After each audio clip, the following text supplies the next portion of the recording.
Assalamualaikum warahmatullahi wabarakatuh. Selamat pagi, salam sejahtera untuk kita semua. Selamat datang dalam pembelajaran daring Bahasa Indonesia.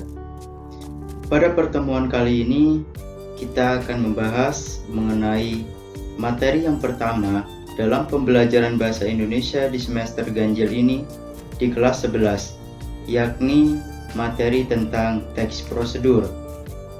Untuk memulai materi yang nanti Bapak akan sampaikan dalam pertemuan kali ini, alangkah lebih baiknya di awal pembelajaran ini kita terlebih dahulu membaca doa menurut kepercayaannya masing-masing. Membaca doa dimulai.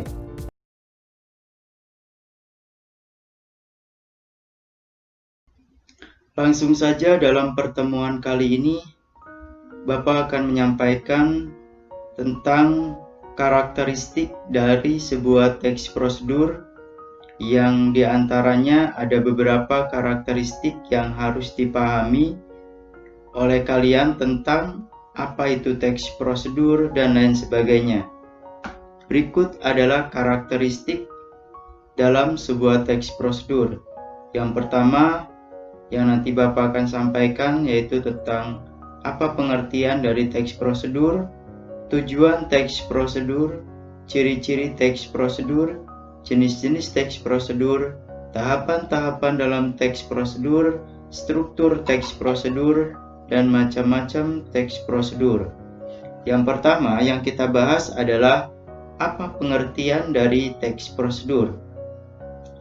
Teks prosedur adalah jenis teks yang menunjukkan dan menjelaskan sebuah proses dalam membuat atau mengoperasikan sesuatu yang dikerjakan melalui langkah-langkah secara sistematis dan teratur. Artinya, teks prosedur dibuat berdasarkan langkah-langkah sistematis dan teratur. Artinya, dari mulai langkah-langkah yang pertama sampai langkah-langkah yang terakhir harus disusun secara berurutan. Nah, itulah atau langkah-langkah itulah yang dinamakan sebagai susunan sebuah teks prosedur atau teks prosedur. Selanjutnya kita bahas apa tujuan dari teks prosedur. Tujuan dari penulisan teks prosedur yaitu untuk membantu pembaca agar dapat melakukan atau membuat sesuatu dengan tepat. Artinya, tujuan dibuatnya sebuah teks prosedur adalah cara untuk membantu kita dalam melakukan sesuatu yang belum kita pahami. Maka kita harus membaca teks prosedur untuk mencapai sesuatu hal yang ingin kita lakukan atau yang ingin kita kerjakan. Selanjutnya di sini ada ciri-ciri teks prosedur yang membedakan dengan jenis teks yang lainnya. Yang pertama yaitu berisikan langkah-langkah. Artinya, dalam sebuah teks prosedur berisi tahapan-tahapan atau langkah-langkah yang menjelaskan sesuatu hal. Seperti misalnya, ketika kita ingin menyalakan komputer, ketika kita ingin membuat jus dan lain sebagainya, maka di situ ada langkah-langkah yang harus kita persiapkan dan lain sebagainya untuk bisa menyelesaikan sesuatu pekerjaan yang kita inginkan. Selanjutnya, disusun secara informatif.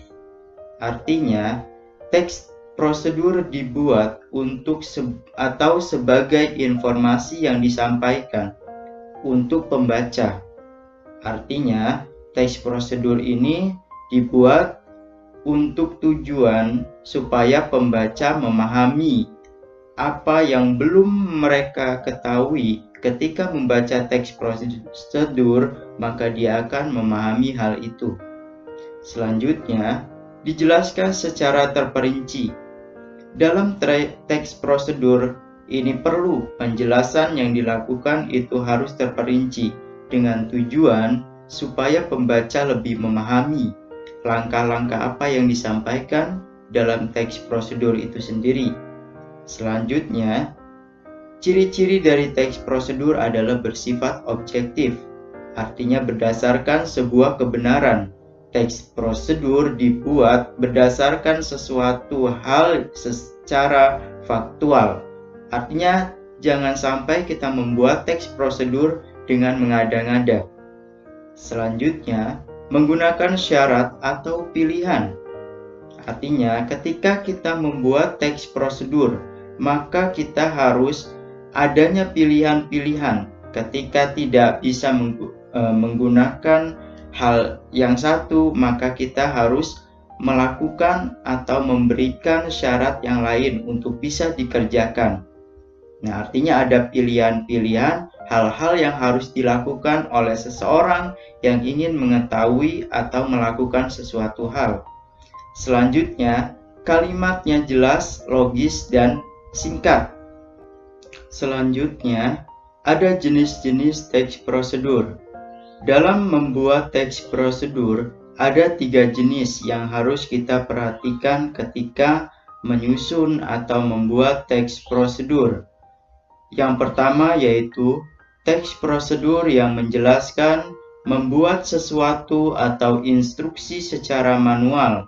Artinya, teks prosedur jenis ini bertujuan untuk memandu seseorang dalam membuat sesuatu hal.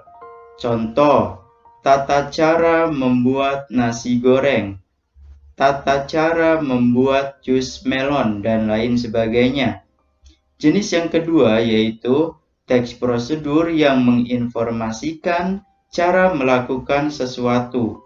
Artinya, jenis teks prosedur ini bertujuan untuk memandu seseorang dalam melakukan aktivitas secara tepat dan berurutan. Contoh, tata cara melakukan aktivitas berwudu, tata cara melakukan pembuatan bata, dan lain sebagainya. Tata cara melakukan ibadah sholat zuhur, dan lain sebagainya. Dan yang ketiga yaitu teks prosedur yang berhubungan dengan kebiasaan dalam memainkan sesuatu.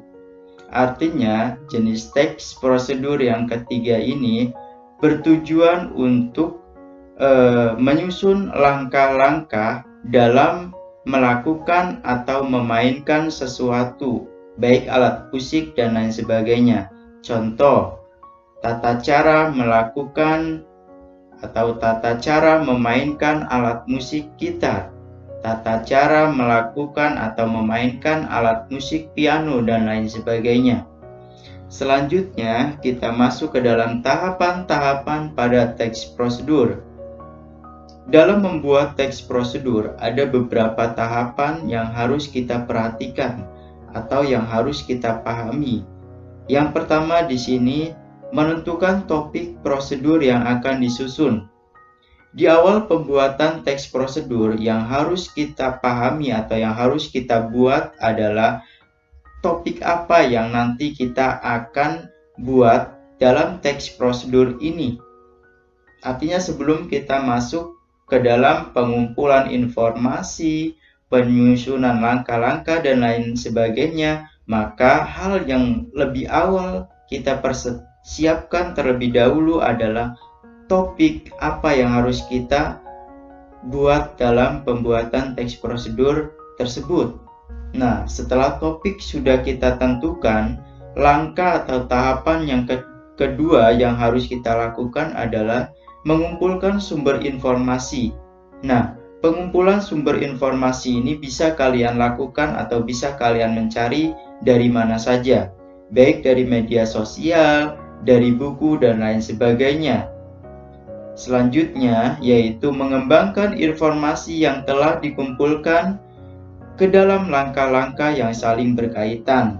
Nah, setelah kita sudah menentukan topik, sudah mengumpulkan sumber informasi, maka hal yang harus kita lakukan sebagai tahapan untuk menyusun teks prosedur adalah mengembangkan informasi itu dalam bentuk langkah-langkah atau tahapan-tahapan tertentu dalam sebuah teks prosedur. Nah, Setelah kita sudah mengembangkan langkah-langkah dari sumber informasi yang kita peroleh, maka kita siap menyusun teks prosedur secara tepat dan berurutan sesuai dengan tahapan-tahapan yang sudah kita lakukan, mulai dari penentuan topik, pengumpulan informasi, pengembangan dari informasi yang didapatkan, kemudian baru kita menyusun teks prosedur secara utuh. Selanjutnya kita masuk ke dalam struktur teks prosedur.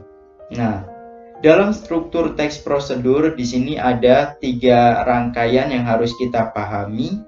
Yang pertama ada bagian tujuan, bagian material, dan bagian langkah-langkah. Kita bahas pada bagian tujuan. Bagian tujuan teks prosedur dapat berupa judul dan berisikan tujuan pembuatan teks prosedur. Nah, jadi dalam sebuah teks prosedur, kita pertama harus menentukan judulnya terlebih dahulu. Prosedur apa yang akan kita buat? Langkah-langkah apa yang kita buat? Dan lain sebagainya. Maka setelah kita sudah menentukan judul apa prosedur yang kita akan buat, maka kita membuat tujuan dari prosedur yang kita tentukan itu. Itu masuk ke dalam bagian tujuan. Artinya, bagian tujuan ini berisikan judul dan tujuan dari prosedur yang nanti kita buat. Tujuan dari judul yang kita buat. Selanjutnya yaitu bagian yang kedua adalah bagian material. Dalam bagian material ini berisikan bahan-bahan, alat-alat atau material yang diperlukan. Akan tetapi, tidak semua teks prosedur terhadap bagian ini. Pada umumnya, penggunaan bagian material terdapat pada teks prosedur tentang pembuatan barang atau makanan. Artinya, bagian material ini berisi alat-alat dan bahan yang digunakan dalam membuat prosedur yang kita tentukan. Jadi, pertama judul, setelah judul adalah tujuan, setelah tujuan kita tuliskan alat dan bahan yang akan kita pergunakan dalam membuat prosedur atau dalam melakukan sesuatu pekerjaan yang kita inginkan. Selanjutnya adalah bagian langkah-langkah. Nah, ini merupakan bagian inti dari sebuah teks prosedur, yaitu penyusunan langkah-langkah secara berurutan, sehingga jadilah sebuah teks prosedur. Atau bagian langkah-langkah ini berisikan langkah-langkah yang harus ditempuh untuk memperoleh hasil sesuai dengan tujuan teks prosedur. Nah, demikianlah penyampaian materi teks prosedur yang Bapak sampaikan. Jika kalian ada yang belum dipahami dari penyampaian yang Bapak sampaikan, silakan kalian bisa bertanya melalui grup WA yang sudah disediakan. Bapak akhiri dalam presentasi kali ini. Kurang lebihnya mohon maaf. Wassalamualaikum warahmatullahi wabarakatuh.